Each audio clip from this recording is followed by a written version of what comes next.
प्रिय आत्मन, एक छोटी सी घटना से मैं आज की चर्चा को शुरू करना चाहूंगा। एक निर्जन मार्ग पर एक नया मंदिर बन रहा था। उस मार्ग से जाता हुआ एक यात्री उस नवनिर्मित होते मंदिर को देखने के लिए रुक गए। अनेक मजदूर काम कर रहे थे, अनेक कारीगर काम कर रहे थे, न मालूम कितने पत्थर तोड़े जा रहे थे। एक पत्थर तोड़ने वाले मजदूर के पास वो यात्री रुका और उसने पूछा कि मेरे मित्र, तुम क्या कर रहे हो? उस पत्थर तोड़ते मजदूर ने क्रोध से अपने हथौड़े को रोका और उस यात्री की तरफ देखा और कहा, क्या अंधे हो, दिखाई नहीं पड़ता? मैं पत्थर तोड़ रहा हूं। और वो वापस अपना पत्थर तोड़ने लगा। वो यात्री आगे बढ़ा और उसने एक दूसरे मजदूर को भी पूछा जो पत्थर तोड़ रहा था। उससे भी पूछा कि मित्र, क्या कर रहे हो? उस आदमी ने अत्यंत उदासी से आंखें ऊपर उठाई और कहा, कुछ नहीं कर रहा, रोटी रोजी कमा रहा हूं। वो वापस फिर अपना पत्थर तोड़ने लगा। वो यात्री और आगे बढ़ा और मंदिर की सीढ़ियों के पास पत्थर तोड़ते तीसरे मजदूर से उसने पूछा कि मित्र, क्या कर रहे हो? वो आदमी एक गीत गुनगुना रहा था और पत्थर भी तोड़ रहा था। उसने आंखें ऊपर उठाई, उसकी आंखों में बड़ी खुशी थी और वो बड़े आनंद के भाव से बोला, मैं भगवान का मंदिर बना रहा हूं। फिर वो गीत गुनगुनाने लगा और पत्थर तोड़ने लगा। वो यात्री चकित खड़ा हो गया और उसने कहा कि तीनों लोग पत्थर तोड़ रहे हैं,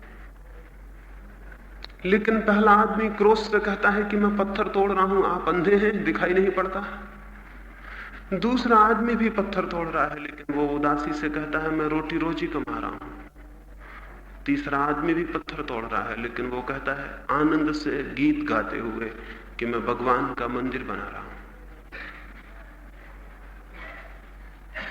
ये जो तीन मजदूर थे उस मंदिर को बनाते, करीब करीब हम भी इन तीन तरह के लोग हैं जो जीवन के मंदिर को निर्मित करते हैं। हम सभी जीवन के मंदिर को निर्मित करते हैं, लेकिन कोई जीवन के मंदिर को निर्मित करते समय क्रोध से भरा रहता है क्योंकि वो पत्थर तोड़ रहा है। कोई उदासी से भरा रहता है क्योंकि वो केवल रोटी रोजी कमा रहा है, लेकिन कोई आनंद से भर जाता है क्योंकि वो परमात्मा का मंदिर बना रहा है। जीवन को हम जैसा देखते हैं, जीवन को देखने की हमारी जो चित्त दशा होती है, वही जीवन की हमारी अनुभूति भी बन जाती है। जीवन को देखने की हमारी जो भाव दृष्टि होती है, वही हमारे जीवन का अनुभव, जीवन की प्रतीति और जीवन का साक्षात्कार भी बन जाती है। पत्थर तोड़ते में से भगवान का मंदिर बनाने की जिसकी दृष्टि है, वो आनंद से भर जाएगा और हो सकता है कि पत्थर तोड़ते तोड़ते ही उसे भगवान का मिलन भी हो जाए, क्योंकि उतनी आनंद की मनस्थिति पत्थर में भी भगवान को खोज लेती है। आनंद के अतिरिक्त परमात्मा के निकट पहुंचने का और कोई द्वार नहीं। लेकिन जो क्रोध और पीड़ा में काम कर रहा हो, उसे भगवान की मूर्ति में भी सिवाय पत्थर के और कुछ भी नहीं मिल सकता है। क्रोध की दृष्टि पत्थर के अतिरिक्त कुछ भी उपलब्ध नहीं कर पाती है। जो उदास है, जो दुखी है, वो अपनी उदासी और दुखी को ही पूरे जीवन में फैला हुआ देख ले तो आश्चर्य नहीं है। हम वही अनुभव करते हैं जो हम होते हैं, हम वही देख लेते हैं जो हमारी देखने की दृष्टि होती है, जो हमारा अंतर्भाव होता है। दो सूत्रों के संबंध में मैंने कल और उसके पहले आपसे बात की है। पहला सूत्र था जीवन क्रांति के लिए परमात्मा की दिशा में आंखें उठाने के लिए पहला सूत्र था विश्वास नहीं, विचार। दूसरा सूत्र था ज्ञान नहीं, विस्मय। और तीसरा सूत्र है दुख नहीं, आनंद।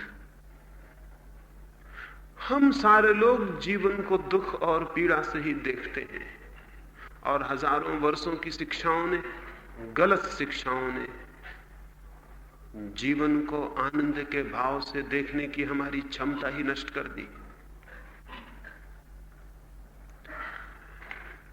जीवन को हम, वे लोग जो अपने को धार्मिक समझते हैं, जीवन को असार, व्यर्थ, दुख भरा ऐसा देखने के आदी हो गए। न मालूम किस दुर्भाग्य के क्षण में मनुष्य जाति के ऊपर ये कालिमा आ पड़ी।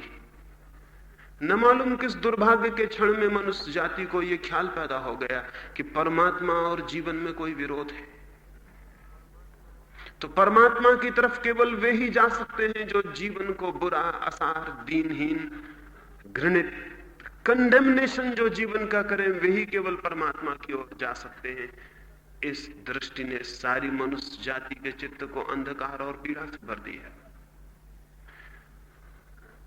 इस दृष्टि ने फिर परमात्मा को खोजने की दिशा ही बंद कर दी, द्वार ही बंद कर दिए, क्योंकि उसे जानने के लिए आनंद से थिरकता हुआ हृदय चाहिए, गीत गाती हुई श्वासें चाहिए, नृत्य करता हुआ चित्त चाहिए, तो ही हम उसके अनुभव को उपलब्ध हो सकते हैं। क्योंकि हम अगर आनंद को उपलब्ध होना चाहते हैं तो आनंद के अतिरिक्त आनंद तक पहुंचने का कोई मार्ग नहीं हो सकता। एक छोटे से गांव में सुबह ही सुबह एक बैलगाड़ी आके रुकी, और उस बैलगाड़ी के मालिक ने उस गांव के दरवाजे पर बैठे हुए बूढ़े आदमी को पूछा, ए बूढ़े, इस गांव के लोग कैसे हैं? मैं इस गांव में स्थायी रूप से निवास करना चाहता हूं, क्या तुम बता सकोगे गांव के लोग कैसे हैं? उस बूढ़े ने उस गाड़ी वाले को नीचे से ऊपर तक देखा, उसकी आवाज को ख्याल किया, उसने आते ही कहा, ए बूढ़े। वृद्ध जनों से ये बोलने का कैसा ढंग है? फिर उस बूढ़े ने उससे पूछा कि मेरे बेटे, इसके पहले कि मैं तुझे बताऊं कि इस गांव के लोग कैसे हैं, मैं ये जान लेना चाहूंगा कि उस गांव के लोग कैसे थे जिसे तू छोड़ के आ रहा है। क्योंकि उस गांव के लोगों के संबंध में जब तक मुझे पता ना चल जाए, तब तक इस गांव के संबंध में कुछ भी कहना संभव नहीं। उस आदमी ने कहा कि उस गांव के लोगों की याद भी मत दिलाओ, मेरी आंखों में खून उतर आता है। उस गांव जैसे दुष्ट, उस गांव जैसे पापी, उस गांव जैसे बुरे लोग जमीन पे कहीं भी नहीं है। उन दुष्टों के कारण ही तो मुझे वो गांव छोड़ना पड़ा है, और किसी दिन अगर मैं ताकत इकट्ठी कर सका तो उस गांव के लोगों को मजा चखाऊंगा। उस गांव के लोगों की बात भी मत छेड़ो। उस बूढ़े ने कहा, मेरे बेटे तू अपनी बैलगाड़ी आगे बढ़ा ले, मैं 70 साल से इस गांव में रहता हूं, मैं तुझे विश्वास दिलाता हूं इस गांव के लोग उस गांव के लोगों से भी बुरे हैं। मैं अनुभव से कहता हूं, इस गांव के लोगों जैसे बुरे आदमी तो कहीं भी नहीं है। अगर तू यहां रहेगा तो पाएगा कि उस गांव के लोग इतने बुरे नहीं थे, ये गांव और भी बदतर है। तू आगे बढ़ जा, तू कोई और गांव खोज ले। जब उसने बैलगाड़ी बढ़ा ली तो उस बूढ़े ने कहा, और मैं जाते वक्त उससे ये भी कह देता हूं, इस पृथ्वी पर कोई भी गांव तुझे नहीं मिल सकता जिस गांव में उस गांव के लोगों से बुरे लोग ना हो। लेकिन वो आदमी तो जा चुका था। वो गया भी नहीं था कि एक घुड़सवार आके रुक गया और उसने पूछा कि इस गांव के लोग कैसे हैं, मैं भी इस गांव में ठहर जाना चाहता हूं। उस बूढ़े ने कहा, बड़े आश्चर्य की बात है, अभी अभी एक आदमी यही पूछ के गया है। लेकिन मैं तुमसे भी पूछना चाहूंगा कि उस गांव के लोग कैसे थे जहां से तुम छोड़ के आते हो। उस घुड़सवार की आंखों में कोई जैसे रोशनी आ गई, उसके प्राणों में जैसे कोई गीत दौड़ गया, जैसे किसी सुगंध से उसकी सांसें भर गई। और उसने कहा, उस गांव के लोगों की याद भी मुझे खुशी के आंसुओं से भर देती है। उतने प्यारे लोग, पता नहीं किस दुर्भाग्य के कारण मुझे वो गांव छोड़ना पड़ा। अगर कभी सुख के दिन वापस लौटेंगे तो मैं वापस लौट जाऊंगा उसी गांव में, वही गांव मेरी कब्र बने, यही मेरी कामना रहेगी। उस गांव के लोग बड़े भले थे। इस गांव के लोग कैसे हैं? उस बूढ़े ने उस जवान आदमी को घोड़े से हाथ पकड़ के नीचे उतार लिया, उसे गले लगा लिया और कहा, आओ हम तुम्हारा स्वागत करते हैं। इस गांव के लोगों को मैं भली भांति जानता हूं, 70 साल से जानता हूं। इस गांव के लोगों को तुम उस गांव के लोगों से बहुत भला पाओगे, ऐसे भले लोग कहीं भी नहीं। आदमी जैसा होता है पूरा गांव वैसा ही उसे दिखाई पड़ता है। आदमी जैसा होता है पूरा जीवन उसे वैसा ही प्रतीत होता है। आदमी जैसा होता है संसार उसे वैसा ही मालूम होने लगता है। जो लोग भीतर दुख से भरे हैं और जिनकी जीवन दृष्टि अंधेरी है, वे लोग कहते हैं कि जीवन दुख है, जीवन असार है, जीवन माया है।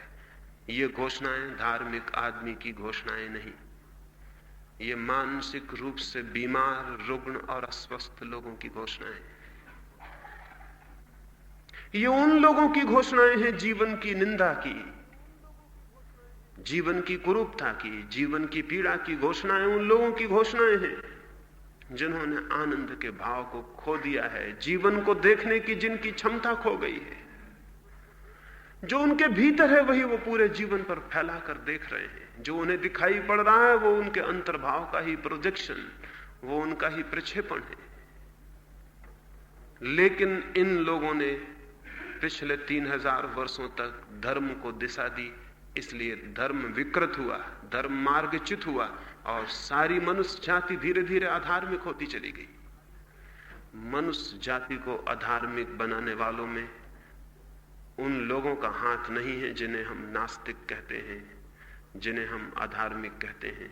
मनुष्य जाति को अधार्मिक बनाने वाले लोगों में उनका हाथ है जिन्होंने जीवन की निंदा की, जिन्होंने जीवन को बुरा कहा, जिन्होंने जीवन को दुख और पीड़ा कहा, और जिन्होंने जीवन से छुटकारे को ही धर्म का लक्ष्य बनाया। धर्म का लक्ष्य जीवन से छुटकारा नहीं, धर्म का लक्ष्य तो और परिपूर्ण जीवन को उपलब्ध करना है। धर्म का लक्ष्य जीवन से भाग जाना नहीं, धर्म का लक्ष्य तो उस जीवन को उपलब्ध करना है जिसका फिर कोई अंत नहीं होता। धर्म तो परम जीवन की दिशा है। और धर्म दुख के भाव से पैदा नहीं होता। दुख के भाव से कभी भी कोई स्वस्थ चीज पैदा नहीं होती है। दुख के भाव से हमेशा अस्वस्थ दृष्टियां पैदा होती हैं, रुग्ण और बीमार और विक्षिप्त। आनंद के भाव से जीवन और जीवन के स्वस्थ अनुभव, जीवन का सौंदर्य और जीवन का सत्य और जीवन का सेवत्व उपलब्ध होता है। इसलिए आज के दिन तीसरे सूत्र में मैं आपसे कहना चाहता हूं, अगर जीवन को धार्मिक बनाना है तो दुख के भाव को छोड़ देना होगा और आनंद के भाव को जगह देनी होगी। दुख का भाव क्या है और आनंद का भाव क्या है? किस भांति हमारे मन में दुख के भाव को धीरे धीरे बिठाया गया और किस भांति हमारे मन से आनंद का भाव तिरोभूत हो गया, ये सब समझ लेना जरूरी है। पहली बात, एक बड़े रहस्य की बात, अगर मैं एक फूल लेके आपके पास आऊं, एक बहुत सुंदर फूल लेके आपके पास आऊं, एक गुलाब का फूल लेके आपके पास आऊं, और अगर आप जीवन को दुख से देखने के आदी हो गए हैं और मैं आपसे कहूं कि कितना सुंदर फूल है, तो आप कहेंगे छोड़ो भी, ये फूल सुंदर नहीं हो सकता, इस फूल में इतने कांटे होते हैं जिसका कोई हिसाब नहीं। ये फूल सुंदर कैसे हो सकता है? ये गुलाब सुंदर कैसे हो सकता है? गुलाब में कितने कांटे हैं, कांटे देखो और कांटों की गिनतियां करो तो करोड़ कांटे हैं, तब कहीं एक फूल है, फूल सुंदर नहीं हो सकता।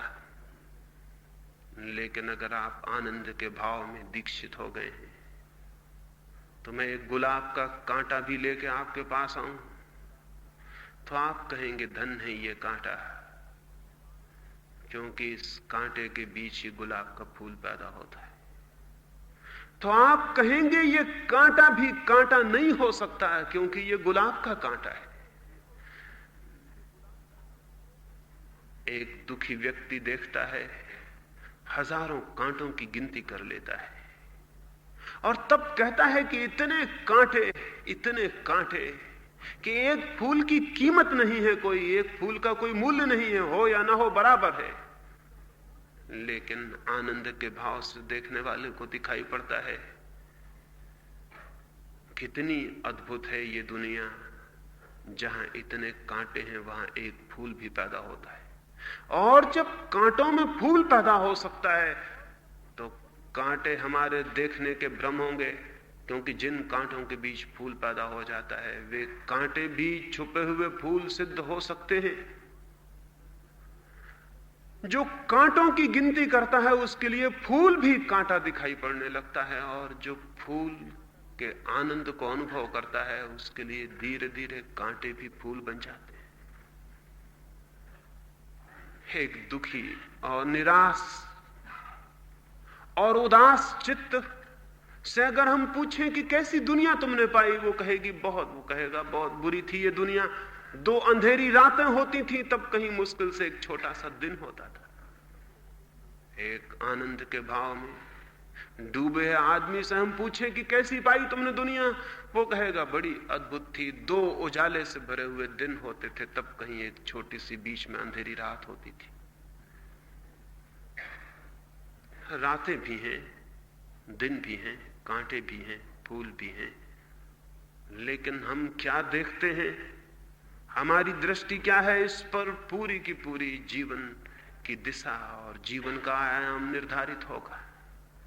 और आश्चर्य तो यह है कि हम जो देखना शुरू करते हैं धीरे धीरे उसके विपरीत जो था वो भी उसी में परिवर्तित होता चला जाता है, वो भी उसी में परिवर्तित होता चला जाता है। कांटे फूल बन सकते हैं, फूल कांटे बन सकते हैं। हमारी दृष्टि पर निर्भर है कि हम किस भांति देखना शुरू करते हैं।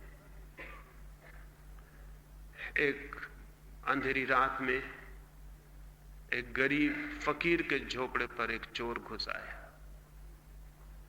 उसने आके द्वार पर धक्का दिया। वो गरीब फकीर का झोपड़ा था, द्वार पर कोई ताला नहीं लगा था, ना सांकल बंद थी। घरों के ताले और सांकलें हम इसलिए थोड़ी बंद करते हैं कि बाहर चोर हैं, बल्कि इसलिए कि हमारे भीतर भी चोर बैठा हुआ है, उससे हम हमेशा सचेत हैं। वो गरीब फकीर था, उसे चोरों का कोई ख्याल भी न था, द्वार अटका था। धक्का दिया, चोर भीतर घुस गया। चोर घबरा आया, आधी रात थी, उसे पता न था कि घर का मालिक जागता होगा, लेकिन वो फकीर बैठ के किसी को चिट्ठी लिख रहा था। उस चोर ने घबराहट में छुरा बाहर निकाल लिया, सामने मालिक था। लेकिन उस फकीर ने कहा कि मेरे भाई थोड़ी देर बैठ जाओ, मैं चिट्ठी पूरी कर लूं, कोई जल्दी तो नहीं है। वो चोर घबराहट में बैठ गया, कुछ उसे सूझा नहीं कि क्या करे और क्या ना करे, लेकिन छुरा सामने लिए रहा। उस फकीर ने कहा कि क्यों व्यर्थ हाथ को थकाते हो, छुरे को भीतर रख लो, यहां छुरे की कोई भी जरूरत नहीं पड़ेगी। फिर उसने चिट्ठी पूरी की और पूछा कि कैसे आए हो, क्या इरादा है, मैं क्या सेवा कर सकता हूं। अगर तुम कुछ क्या इरादे से आए हो मुझे पता चल जाए। उसकी सीधी सरल और निर्दोष आंखों में उस चोर ने झांका और झूठ बोलने का साहस उसे नहीं हो सका। उसने कहा मैं चोरी करने आया हूं, मुझे क्षमा करे।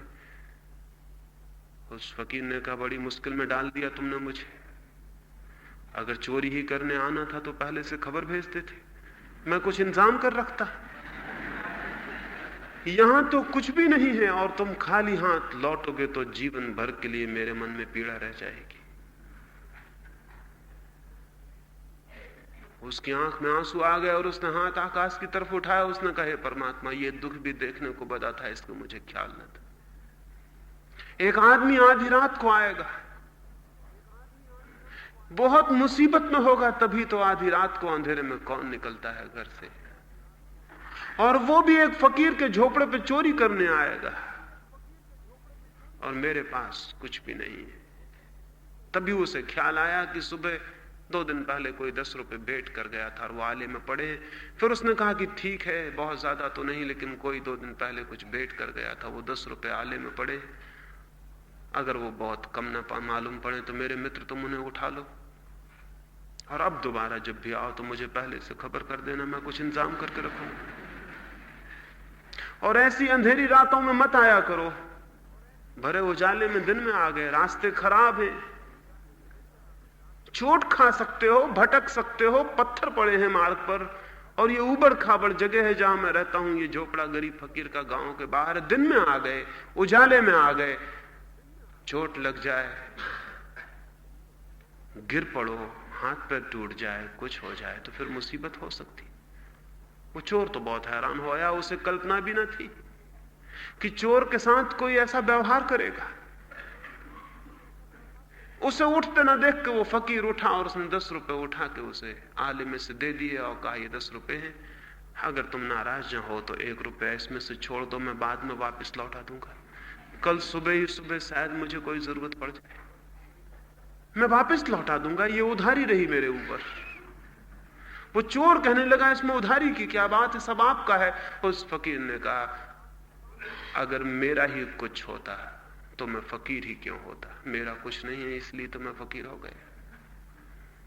सब उधार है, सब चोरी है, जो भी जिसके पास है वो उधार है, और जो भी जिसके पास है सब चोरी है, सब संपत्ति चोरी है, क्योंकि कोई आदमी कुछ भी लेके नहीं आता और कोई आदमी कुछ भी लेके नहीं जाता। मेरा कुछ भी नहीं है, कल सुबह जरूरत पड़ जाएगी इसलिए रोक रखता हूं, फिर वापस लौटा दूंगा। वो 1 रुपया छोड़ के चोर भागा। वो घबरा आया था बहुत, इतना वो कभी किसी से नहीं घबराया था, क्योंकि जिनसे मिला था वो भी उसी तरह के लोग थे जिस तरह का वो आदमी था। कोई छोटा चोर है, कोई बड़ा चोर है, जिनसे भी मुलाकात हुई थी वो एक ही जाति के लोग थे। ये आज पहली दफा एक अनूठे और अजनबी आदमी से, स्ट्रेंजर से मिलना हो गया था जिसको समझना मुश्किल था। वो बहुत घबराया था, वो भागने लगा दरवाजे से निकल के। उस साधु ने कहा कि रुको, दरवाजा तुमने खोला था, कम से कम उसे बंद तो कर जाओ। किसी का दरवाजा खोले तो बंद तो कर दिया करो, दरवाजा बंद कर दो, क्योंकि रुपए कल तुम्हारे खत्म हो जाएंगे। लेकिन द्वार बंद करके तुम जो प्रेम मेरी तरफ प्रकट कर जाओगे वो आगे भी काम पड़ सकता है। उस चोर ने जल्दी से दरवाजा बंद किया। उस फकीर ने उसे धन्यवाद दिया कि धन्यवाद मेरे मित्र, जमाने बहुत बुरे हो गए हैं, कौन किसका दरवाजा बंद करता है। वो चोर तो चला गया। 1 वर्ष बाद वो चोर किसी दूसरी चोरी में पकड़ा गया, उस पर मुकदमा चला, उस पर और चोरियां थी। उन्हीं चोरियों में पुलिस ने यह भी पता लगाया कि एक रात उसने गांव के बाहर जो साधु है उसके झोपड़े पे भी चोरी की थी। चोर बहुत घबराया हुआ था। उस साधु को भी अदालत में बुलवाया गया। चोर बहुत डरा हुआ था कि अगर उस साधु ने इतना भी कह दिया कि हाँ इस आदमी को मैं पहचानता हूं, ये एक रात आया था, तो फिर किसी और प्रमाण की कोई जरूरत न रह जाएगी, वो इतना प्रसिद्ध आदमी था। उसका एक शब्द कि यह आदमी चोरी करने आया था काफी था, सब प्रमाण पूरा हो जाएगा। चोर बहुत डरा हुआ था। फिर वो साधु आया और न्यायाधीश ने उससे पूछा कि तुम इस आदमी को पहचानते हो? उस साधु ने कहा, भली भांति, ये तो मेरे पुराने दोस्त हैं, इन्हें मैं अच्छी तरह जानता हूं। चोर घबराया। उस न्यायाधीश ने कहा, कभी ये तुम्हारे यहां चोरी करने आया था? उस साधु ने कहा कि नहीं, चोरी करने तो ये कभी भी नहीं आया।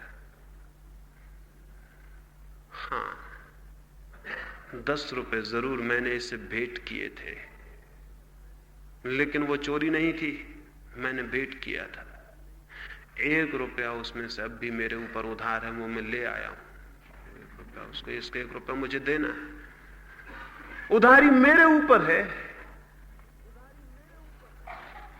और यह आदमी तो बहुत प्यारा है, मैंने इसे 10 रुपए भेंट किए थे, इसने मुझे धन्यवाद दे दिया था, बात समाप्त हो गई थी। उसका चोरी से क्या संबंध है?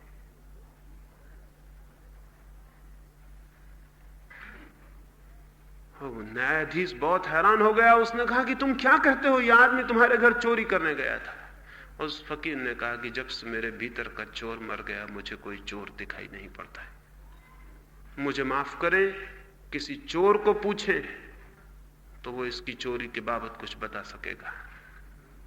मेरे भीतर का चोर जब से मर गया, मुझे कोई चोर नहीं दिखाई पड़ता है। जीवन वैसा ही दिखाई पड़ता है जो हमारे भीतर है। लोग मुझसे आके पूछते हैं ईश्वर है, ईश्वर कहां है? मैं उनसे कहता हूं ईश्वर नहीं है, ईश्वर नहीं हो सकता, क्योंकि तुम्हारे भीतर आनंद का भाव नहीं। वो तो आनंद के भाव में देखी गई सत्ता है। यही जीवन, यही पौधे, यही पशु, यही पक्षी, यही मनुष्य, यही सब कुछ जिस दिन आनंद के भाव से देखा जाता है तो परमात्मा हो जाता है। संसार और परमात्मा दो नहीं है। एक ही अस्तित्व को दो ढंग से देखे जाने पर, दुख के ढंग से देखे जाने पर संसार है, और आनंद के ढंग से देखे जाने पर परमात्मा है। तो जिन लोगों ने हमें यह सिखा दिया है कि जीवन दुख है, बुरा है, असार है, छोड़ो, भागो, जीवन से हटो, जीवन की सारी सारी धाराएं तोड़ दो, सब खंडित कर दो, जीवन के सेतु अपने बीच सब द्वार तोड़ दो, सेतु तोड़ दो, जिन लोगों ने यह सिखाया वे लोग सोचते रहे होंगे कि मनुष्य जाति को परमात्मा की ओर ले जा रहे हैं, लेकिन वे ही लोग मनुष्य जाति को परमात्मा से वंचित करने का कारण बन गए। उन्होंने किस भांति सिद्ध कर दिया कि जीवन दुख है। किसी भी चीज को व्यर्थ सिद्ध करने का एक सीक्रेट है, एक राज है, एक रास्ता है, और एक ही रास्ता है किसी भी चीज को व्यर्थ सिद्ध कर देने का। और जिस आदमी को वो तरकीब हाथ में आ जाए वो किसी भी चीज को व्यर्थ सिद्ध कर सकता है। वो तरकीब है विश्लेषण, वो तरकीब है एनालिसिस। मैं एक गांव में गया, एक बहुत सुंदर जलप्रपात था, वहां पहाड़ से एक बहुत खूबसूरत नदी गिरती थी। चांदनी रात में जिन मित्र के घर में मेहमान था वो अपनी कार में लेके मुझे उस पहाड़ी पर गए। रास्ता थोड़ी दूर ही पहले खत्म हो जाता था, फिर थोड़ी दूर पैदल जाना पड़ता था। पूर्णिमा की रात थी और उस नदी का पहाड़ से गिरना और उसका गर्जन दूर तक सुनाई पड़ता था। हवाएं ठंडी हो गई थी और उस चांदनी रात में वो नदी एक अद्भुत आकर्षण की तरह हमें खींच लिए जाती थी। हम गाड़ी से नीचे उतरे, वो गाड़ी को जो ड्राइवर साथ लाया था वो गाड़ी के भीतर ही बैठा रहा। मैंने अपने मित्र को कहा कि आप अपने ड्राइवर को भी बुला लें। मैंने उस ड्राइवर को आवाज दी कि दोस्त तुम भी आ जाओ। उसने कहा क्या खाक रखा है वहां, कुछ पत्थर पड़े हैं और पानी गिरता है और वहां कुछ भी नहीं है।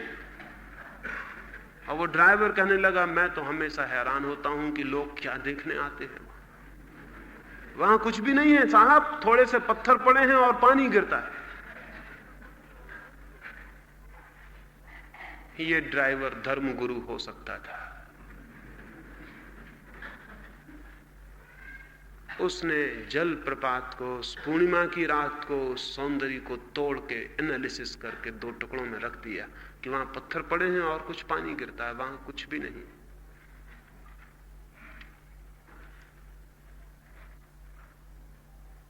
एक कवि देखता है फूल में किसी न मालूम किस सौंदर्य की प्रतिमा को, एक कवि देखता है किसी फूल में न मालूम सौंदर्य की किस अनुभूति को, न मालूम कौन से द्वार खुल जाते हैं, न मालूम किस अज्ञात लोक में वो प्रविष्ट हो जाता है। और जाके पूछे किसी वनस्पति शास्त्री को, वो कहेगा क्या रखा है उस फूल में, कुछ थोड़े से केमिकल्स, कुछ थोड़े से रसायन, कुछ थोड़ा सा खनिज, और कुछ भी नहीं है उस फूल में। क्यों पागल हुए जाते हो, किसकी कविता लिखते हो एक छोटे से केमिस्ट्री के फार्मूले में? सब जाहिर हो जाता है कि फूल में क्या है, फूल में कुछ भी नहीं है।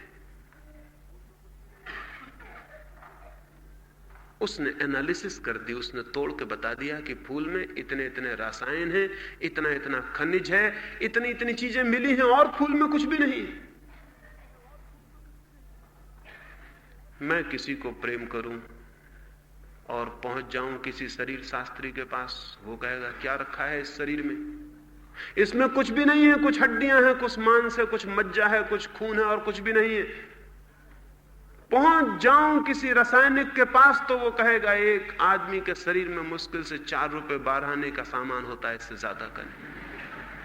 कुछ लोहा होता है, कुछ कैल्शियम होता है, कुछ फला होता है, कुछ ढिका होता है। अगर बाजार में खरीदने ना तो 4-5 रुपए में सब मिल जाता है। क्या परेशान हो रहे हैं इसको प्रेम करने के लिए? शरीर में कुछ भी नहीं है, ये 4-5 रुपए का सामान है, बाजार से खरीद ले, एक पेटी में रख ले, खूब प्रेम करें। वो बात बिल्कुल ठीक कह रहा है। उसने आदमी के शरीर का विश्लेषण करके बता दिया, इतना लोहा है, इतना फला है, इतना ये है। इसमें ज्यादा कुछ है नहीं, क्यों परेशान हुए जाते हैं? इसमें प्रेम करने की बात कहां है? उसने एनालिसिस कर दी, उसने चीजों को तोड़ के रख दिया। एक बड़ी प्यारी कविता है,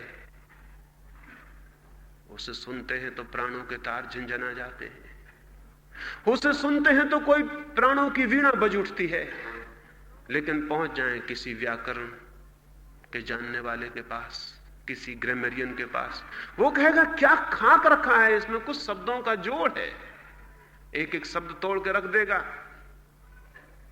मार्क ट्वेन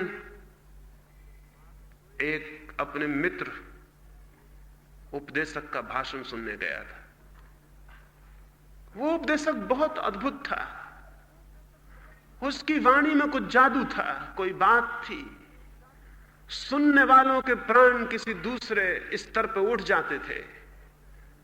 1-1.5 घंटे तक मार्क ट्वेन उसे सुनता रहा, लोग मंत्रमुग्ध थे। फिर मार्क ट्वेन बाहर निकला, उसके मित्र उपदेशक ने पूछा कि कैसा लगा, मैंने जो कहा वो कैसा लगा? मार्क ट्वेन ने कहा कुछ भी नहीं, सब गड़बड़ था और सब उधार था। एक किताब मेरे पास है, उसमें ये सब लिखा हुआ है जो तुम बोले, एक एक शब्द लिखा हुआ है उसमें। बड़े बेईमान आदमी मालूम होते हो, इसमें तुमने कुछ भी नहीं बोला, मेरे पास एक किताब उसमें सब लिखा। वो तो बहुत हैरान हो गया, उसने कहा कोई किताब जिसमें ये सब लिखा हुआ है, एक एक शब्द? मैं तुमसे शर्त बत्ता हूं, क्योंकि मैंने तो आज तक कोई किताब पढ़ी नहीं, मैंने जो कहा है वो मैंने कहा है। मार्क ट्वेन ने उससे 1,000 रुपए की शर्त बदली। वो उपदेशक बहुत हैरान था कि कैसे हो सकता है। दूसरे दिन मार्क ट्वेन ने एक डिक्शनरी उसके पास भेज दी कि इसमें सब शब्द लिखे, जो भी तुम बोले इसमें सब लिखा हुआ है, एक एक शब्द लिखा हुआ है, पढ़ लो और 1,000 रुपए मुझे भेज दो। उसने विश्लेषण कर दिया, मार्क ट्वेन ठीक कहता है, डिक्शनरी में सब लिखा हुआ है, सभी शब्द लिखे हुए हैं, जो भी दुनिया में कोई बोल सकता है सब लिखे हुए हैं। लेकिन बोलना शब्दों का जोड़ नहीं है, और न आदमी हड्डियों और मांस मज्जा का जोड़ है, और न फूल रसायन और खनिज का जोड़ है, और न कविता व्याकरण के नियमों का जोड़ है। जिंदगी चीजों का जोड़ नहीं है, जोड़ से कुछ ज्यादा है, और वो ज्यादा उसको दिखाई पड़ता है जो चीजों को तोड़ता नहीं, जोड़ता है। उस ज्यादा का देख लेना ही धार्मिक मनुष्य का अनुभव। पिकासो का नाम सुना होगा, एक अद्भुत चित्रकार है, पेंटर है। एक अमरीकी करोड़पति ने अपना एक चित्र बनवाया पिकासो से। करोड़पति था, उसने ये उचित ना समझा कि दाम पहले तय कर ले, कितने मांगेगा ज्यादा से ज्यादा। फिर उसके पास पैसे की कोई कमी भी ना थी। पिकासो ने भी दाम तय करने की कोई बात ठीक ना समझी। चित्र 2 साल में बना। तो वो करोड़पति बार बार पुष्पाता रहा कि चित्र बन गया कि नहीं। पिकासो ने कहा थोड़ा धैर्य रखिए, एकदम आसान बात नहीं है, भगवान भी आपको बनाता है तो 9 महीने लग जाते हैं पेट में। मैं तो भगवान नहीं हूं, मैं तो एक साधारण मनुष्य हूं, मैं बना रहा हूं आपको फिर से दोबारा। 2-4 वर्ष लग जाए तो कोई कठिन नहीं है। बड़ा हैरान था वो करोड़पति की, क्या पागलपन की बातें कर रहा है, मेरा चित्र बना रहा है तो क्या 2-4 वर्ष लगाएगा? फिर 2 वर्ष बाद उसने खबर भेजी कि चित्र बन गया, आप आ जाएं और ले जाएं। वो करोड़पति लेने आया। चित्र सुंदर बना था, उसे बहुत पसंद पड़ा। उसने पूछा इसके दाम। पिकासो ने कहा कि $5,000। उसने कहा क्या $5,000? छोटा सा कैनवस और थोड़े से रंग, इसका दाम $5,000? क्या मजाक करते हैं? इस कैनवस के टुकड़े की और इन रंगों की इतनी कीमत? 10-5 रुपए में बाजार में मिल जाएगा ये सब सामान। उसने एनालिसिस कर दी, उसने विश्लेषण कर दिया कि इतनी चीजों से मिलकर बना है, इसका दाम $5,000। ये कोई बात है? पिकासो ने अपने सहयोगी को कहा कि जा भीतर इससे बड़ा कैनवस का टुकड़ा ले आ और रंग की पूरी ट्यूब ले आ और इनको दे दे, और जितने दाम ये देते हो दे जाएं।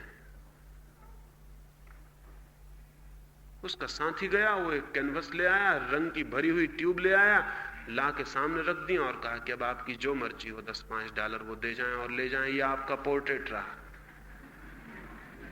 वो करोड़पति कहने लगा, क्या मजाक करते हैं, रंग को और कैनवस को ले जाके मैं क्या करूंगा? तो पिकासो ने कहा, फिर याद रखें, चित्र रंग और कैनवस का जोड़ नहीं, उन दोनों से कुछ ज्यादा है। रंग और कैनवस के द्वारा हम उसको उतारते हैं जो रंग और कैनवस नहीं है। रंग और कैनवस सिर्फ अपॉर्चुनिटी है, सिर्फ अवसर है। उनके माध्यम से हम उसको प्रकट करते हैं जो कि रंग और कैनवस के बाहर है, और रंग और कैनवस से जिसका कोई संबंध भी नहीं है। हम दाम उसके मांगते हैं, और अब 5,000 में निपटारा नहीं होगा, 50,000 देते हो तो ठीक, अब ये बिक्री नहीं होगी। वो $50,000 उस चित्र के दिए गए। वो उसे $5 की भी चीज न मालूम पड़ती थी, वो $50,000 की कैसे दिखाई पड़ी? दिखाई पड़ी इसलिए कि अगर चीजों को हम तोड़ के देखें तो 2 कौड़ी की हो जाती हैं, और उनको जोड़ के देखें तो उनमें एक अद्भुत अर्थ प्रकट हो जाता है। जीवन में अगर दुख और निसार और असार को साधना हो तो तोड़ के देख लें पूरी जिंदगी को, सब व्यर्थ हो जाएगा। और अगर जिंदगी में परमात्मा को खोजना हो तो एनालिसिस नहीं, सिंथेसिस, चीजों को जोड़ के देखना है, और ग्रेटर टोटलिटी में, और बड़ी समग्रता में, और बड़ी समग्रता में चीजों को जोड़ कर देखना है। अंततः एक पूरी इकाई में सारी चीजें जिस दिन जोड़ के देखी जाती हैं, उस दिन परमात्मा प्रकट हो जाता है। तो दुख का मार्ग है विश्लेषण, और आनंद का मार्ग है संश्लेषण। केवल वे ही लोग आनंद को उपलब्ध होते हैं जो संश्लेषण की विधि में दीक्षित हो जाते हैं। लेकिन हम सारे लोग विश्लेषण की विधि में दीक्षित किए गए हैं। पहले धर्मों ने विश्लेषण सिखाया, फिर पीछे विज्ञान ने विश्लेषण सिखाया, और संश्लेषण की कोई शिक्षा नहीं रह गई कि हम चीजों को जोड़ के देख सकें, हम चीजों को इकट्ठा होकर देख सकें, हम चीजों को उनके इकट्ठेपन में देख सकें, उनके टुकड़े टुकड़े अंशों में नहीं, खंडों में नहीं। जीवन में जो भी श्रेष्ठ है वो अखंड में है, और जीवन में जो भी व्यर्थ है वो खंडों में है। किसी भी चीज को व्यर्थ करना हो, खंडों में तोड़ लें और देख लें, वो व्यर्थ हो जाएगी। और किसी भी चीज को सार्थक करना हो तो उसे अखंड में देखें और वो सार्थक हो जाएगी। तो आनंद की दृष्टि, आनंद की साधना जीवन के सब खंडों में अखंड को देखने की साधना है, टुकड़ों में, पार्ट्स में, होल को देखने की साधना है। और दुख की दृष्टि सब अखंडों को खंडों में, टुकड़ों में तोड़ने की साधना है। तो अंतिम ये बात, तीसरा सूत्र जीवन की क्रांति के लिए आपको कहना चाहता हूं, और वो ये कि जीवन को संश्लेषण में देखें, जोड़ें और देखें, चीजों को ज्यादा से ज्यादा बड़े जोड़ में देखें, और तब आप पाएंगे कि रंग और कैनवस के ऊपर जो है उसकी झलक मिलनी शुरू हो गई। और तब आप पाएंगे शब्द और व्याकरण के जो ऊपर है उस काव्य की अनुभूति आनी शुरू हो गई। और तब आप पाएंगे कि खनिज और रसायन के जो ऊपर है उस फूल का दर्शन शुरू हो गया। और तब आप पाएंगे हड्डी, मांस और मज्जा के जो ऊपर है उस आत्मा की किरणें उतरने लगी। और तब आप पाएंगे कि मिट्टी, पत्थर और आकाश के जो ऊपर है उस परमात्मा के द्वार भी खुलने शुरू हो गए। ये द्वार जब भी खुलता है ऐसे ही खुलता है, और ये द्वार जब भी बंद होता है तो ऐसे ही बंद हो जाता है। द्वार हम बंद किए बैठे हैं, हम अपनी पीठ किए बैठे हैं उस तरफ जहां मार्ग हो सकता है, और उस तरफ आंखें किए बैठे हैं जहां मार्ग नहीं हो सकता है। इसलिए हम दुखी हैं, इसलिए हम पीड़ित हैं, इसलिए हम परेशान हैं। और इस परेशानी में, इस दुख में, इस पीड़ा में, इस अशांति में हम किन्हीं भी द्वारों पर भीख मांगने खड़े हो जाते हैं कि हमें कोई रास्ता बताओ। और रास्ता बताने वाले लोग मिल जाते हैं, लेकिन मजा यह है कि वही लोग हैं रास्ता बताने वाले लोग जिनने ये सारी की सारी समस्या खड़ी कर दी। वो फिर यही समझाते हैं कि जीवन आसार है, जब तक जीवन को आसान ना समझोगे शांत नहीं हो सकोगे। वो समझाते हैं जीवन दुख है, छोड़ो जीवन को, हटो जीवन से, सन्यास की तरफ चलो, छोड़ो सब, पलायन करो, भागो जीवन से, तभी शांति मिलेगी। जीवन में कभी किसी को शांति मिली है? जीवन को छोड़ने से शांति मिलती है। संसार को छोड़ो तो शांति मिलती है, शरीर को छोड़ो तो शांति मिलती है। और छोड़ो तो इस समझाने के लिए सब व्यर्थ है, जानो दुख है, पीड़ा है, सब आसार है, ये जानो। मैंने सुना है एक रात स्वर्ग के एक रेस्तरां में बड़ा मजा हो गया। इधर जमीन पर देख देख के देवताओं ने भी रेस्तरां वगैरह खोल लिए होंगे स्वर्ग में, क्योंकि देवता आदमी से पीछे रह जाएं इसका कोई कारण तो नहीं। तो एक रेस्तरां है स्वर्ग का। लाओ त्से चीन का एक अद्भुत विचारक बुद्ध को हाथ पकड़े हुए उस रेस्तरां में लिए चला जा रहा है।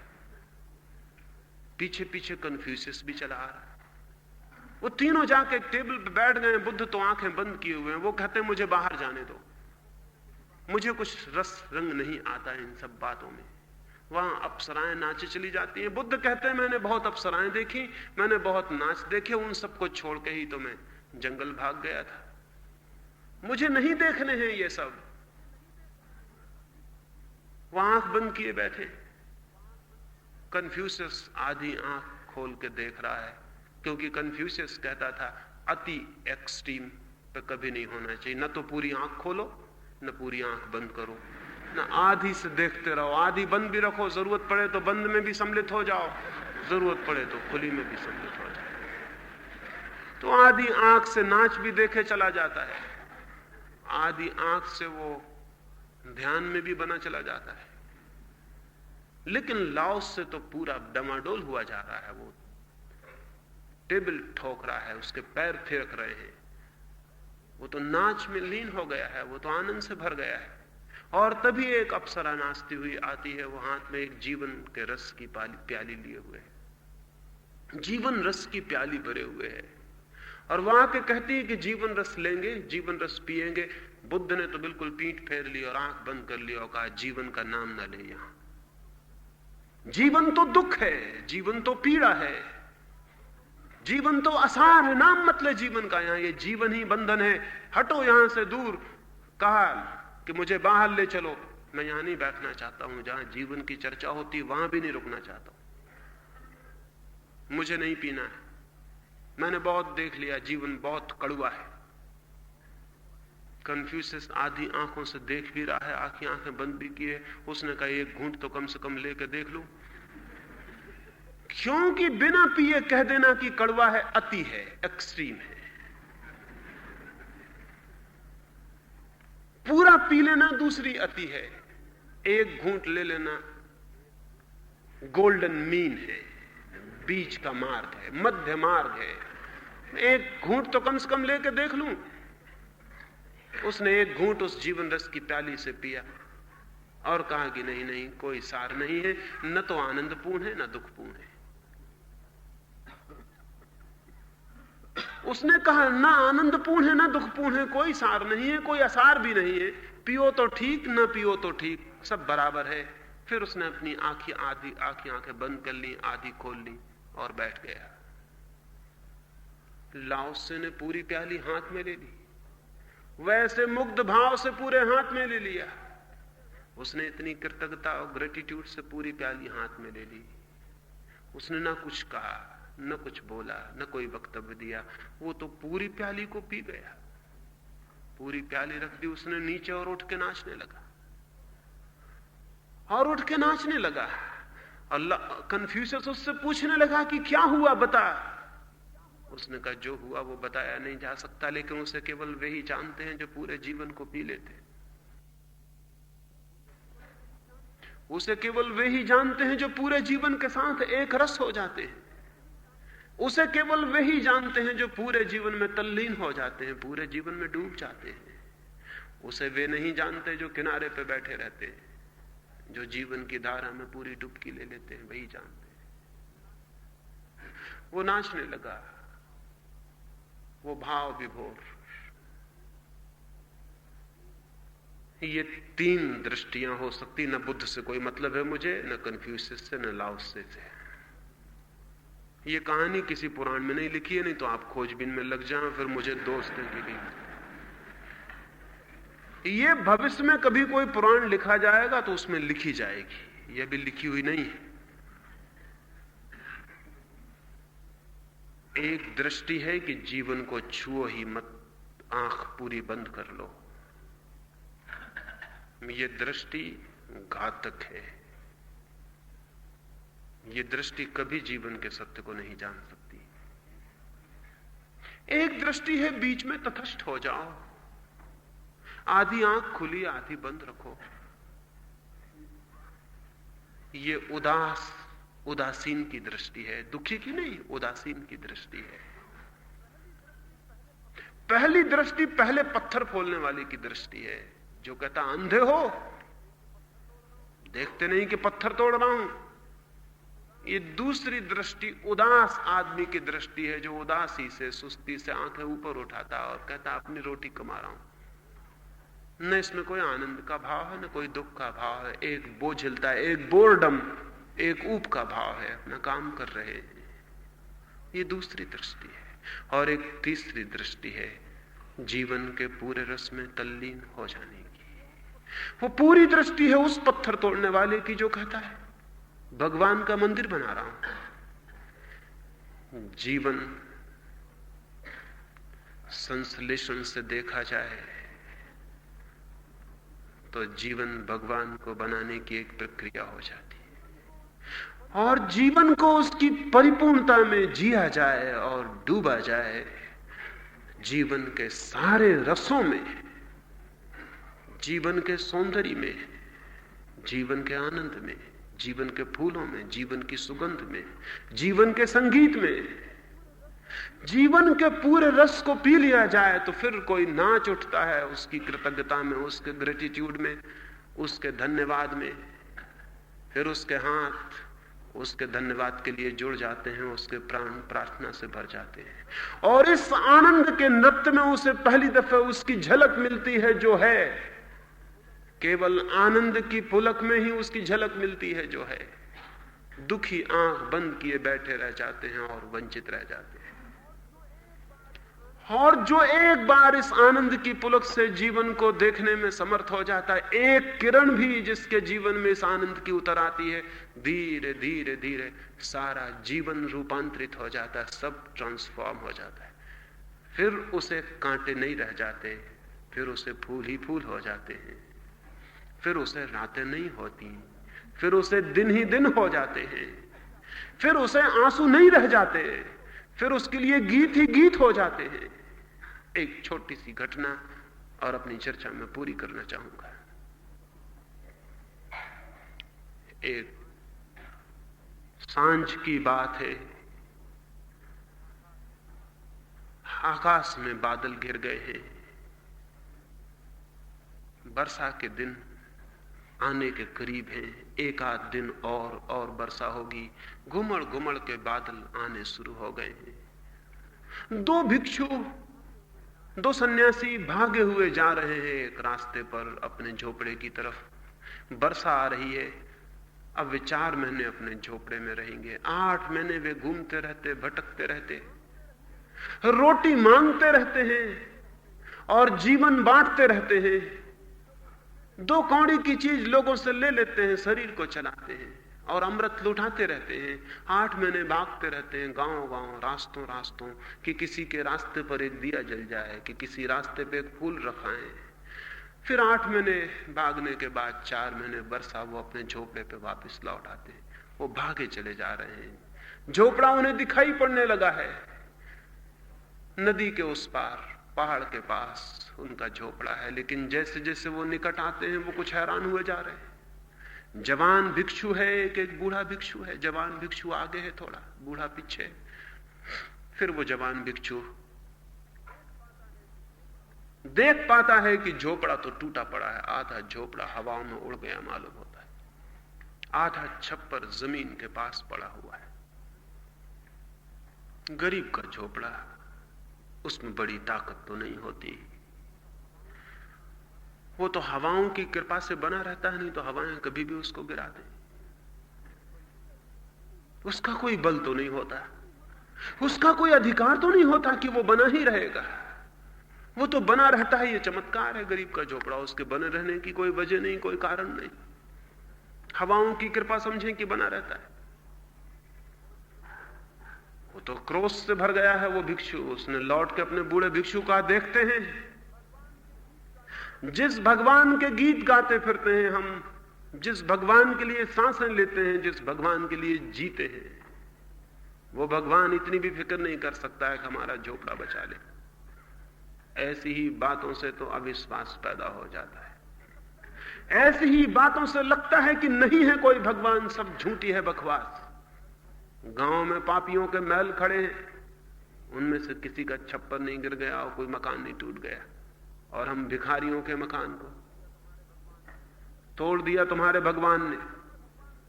अब रखो तुम अपने भगवान को, मुझे छुट्टी दो, बहुत हो गई ये बकवास। भगवान भगवान कुछ भी नहीं। अब वर्षा में क्या होगा? वर्षा सिर पर है, बादल आकाश में गिर गए, घुमड़ते हैं, बिजली चमकती है, क्या होगा? अब कहां ठहरोगे?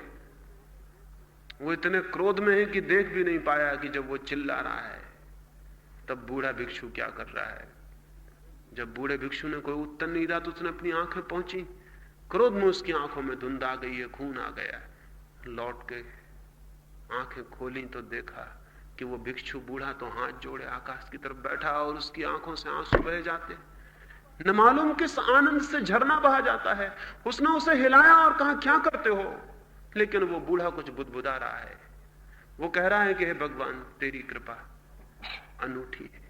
हवाओं का क्या भरोसा, आंधियों का क्या भरोसा, पूरा झोपड़ा भी उड़ा के ले जा सकती थी। आधा बचाया तो जरूर तूने ही बचाया होगा, जरूर तूने ही बचाया होगा। वो बुदबुदा रहा है, उसके हाथ जुड़े हैं, उसकी आंखों से आंसू बहे चले जा रहे हैं, उसके चेहरे पे एक रोशनी झलक रही है। वो ये कह रहा है कि जरूर आंधियों का क्या भरोसा, आंधियों का क्या भरोसा, पूरा झोपड़ा उड़ा के ले जा सकती थी। जरूर तूने रोका होगा, जरूर तूने बाधा दी होगी, नहीं तो आधा कैसे बचता। धन्यवाद, आधे झोपड़े से भी काम चल जाएगा। जब तूने समझा कि आधा हमारे लिए काफी है, तो हम कैसे समझें कि ना काफी है? जरूर आधे से काम चल जाएगा। वो जवान तो क्रोध से भर गया है इस बात को सुन के, और फिर वे दोनों झोपड़े पर पहुंच गए। बूढ़ा तो ऐसे आनंद मग्न घूम रहा है झोपड़े में जिससे झोपड़ा महल हो गया हो, जिससे मिट्टी का झोपड़ा सोने का बन गया हो। झोपड़ा टूटा पड़ा है, ध्वंस। और वो जवान क्रोध से भरा हुआ है। फिर रात उतर आई और बादल चमकने लगे और बिजलियां गरजने लगी और जोर की आवाजें होने लगी, और वे दोनों सो गए हैं। जवान रात भर करवटें बदल रहा है, क्योंकि जो क्रोध में है वो सो कैसे सकता है। वो करवटें बदल रहा है, उसके मन में क्रोध घना होता जा रहा है। ऊपर आकाश दिखाई पड़ रहा है, बिजली चमक रही है, पानी की बूंदें पड़ने लगी हैं। उसका क्रोध घना होता जा रहा है। अगर उसके बस में हो भी भगवान मिल जाए तो उनकी गर्दन दबा दे। सारी प्रार्थनाएं वापस ले लेना चाहता है जो उसने की, और भगवान की जो सारी प्रशंसा की वो सब तोड़ देना चाहता है। तो उसका मन बड़े विद्रोह से भर गया है। लेकिन बूढ़ा बड़ी गहरी शांति में सोया हुआ है। बिजली चमकती है तो उसके चेहरे पर जो प्रकाश आता है उससे लगता है जैसे वो न मालूम किस गहरी नींद में, शायद नींद में नहीं, वो समाधि में, शायद वो किसी गहरे ध्यान में, वो न मालूम किन गहराइयों में डूबा हुआ है। सुबह वे दोनों उठते हैं, एक तो रात भर नहीं सोया है, दूसरा रात भर सोया है। सुबह उठ के ही उस जवान ने फिर गालियां देनी शुरू कर दी। वो बूढ़ा सुबह उठ के ही एक गीत लिख रहा है। वो गीत बड़ा प्रसिद्ध है, उस गीत के अर्थ बड़े अनूठे हैं। उस गीत में वो फिर कहता है कि हे परमात्मा, तू कितना अद्भुत है। हमें पता भी नहीं था कि आधे छप्पड़ में सोने का आनंद क्या है। रात बिजलियां चमकती थी तो मेरी रात और मेरी नींद भी उनसे आलोकित हो जाती थी। आकाश में तारे दिखाई पड़े, कभी आंख खुली तो तारे दिखाई पड़ गए। नींद में कभी मैंने तारे नहीं देखे थे, और मुझे ख्याल भी ना था कि नींद की शांति में तारे कितने प्रीतिपूर्ण मालूम होते हैं और उनसे कैसा संबंध जुड़ जाता है। दिन की रोशनी में, रात के जागरण में देखी थी तेरी प्रकृति, लेकिन नींद के मखमली पर्दे से कभी नहीं झांका था कि तेरी दुनिया इतनी अद्भुत है। और अब तो मजा हो जाएगा, वर्षा आ गई है, बूंदें टपकेंगी तेरी। आधे छप्पर में हम सोए भी रहेंगे, आधे छप्पर में तेरी बूंदों का संगीत भी रात भर नाचता रहेगा, और कभी भी आंख खोलेगी तो हम तेरी बूंदों को देख लेंगे। अगर हमें पता होता कि इतना आनंद है तो हम तेरी हवाओं को कभी तकलीफ ना देते, हम खुद ही आधा छप्पर तोड़ देते, लेकिन हमें यह पता ही नहीं था। ये एक धार्मिक व्यक्ति की जीवन के प्रति दृष्टि है। न तो आपके मंदिर में जाने से आप धार्मिक होते, न आपकी मस्जिद में जाने से आप धार्मिक होते, ना आप गीता के चरणों में सिर रखने से धार्मिक होते हैं, और ना आप कुरान को सिर पर ढोने से धार्मिक होते हैं। न बुद्ध और महावीर की तस्वीरों के सामने घुटने टेकने से आप धार्मिक होते हैं। धार्मिक आदमी की तस्वीर यह है कि धार्मिक आदमी जीवन के कांटों में फूलों को देखने में समर्थ होता है, जीवन की पीड़ाओं में आनंद को देखने में समर्थ होता है। आधे उड़ गए छप्पर में, आधे बचे छप्पर को देखने में समर्थ होता है। यह धार्मिक क्रांति का तीसरा सूत्र है, आनंद का, अनुग्रह का, ग्रेटिट्यूड का भाव। यह भाव जितना गहरा और विकसित होता चला जाता है, उतना ही जीवन रूपांतरित होता है, और उतने ही पदार्थ में उसके दर्शन होने लगते हैं जो पदार्थ नहीं, और उतने ही पार्थिव में उसकी झलक मिलने लगती है जो अपार्थिव है। फिर सीमाओं में असीम उतरने लगता है, और रेखाओं के बीच वो दिखाई पड़ने लगता है जो रेखाओं में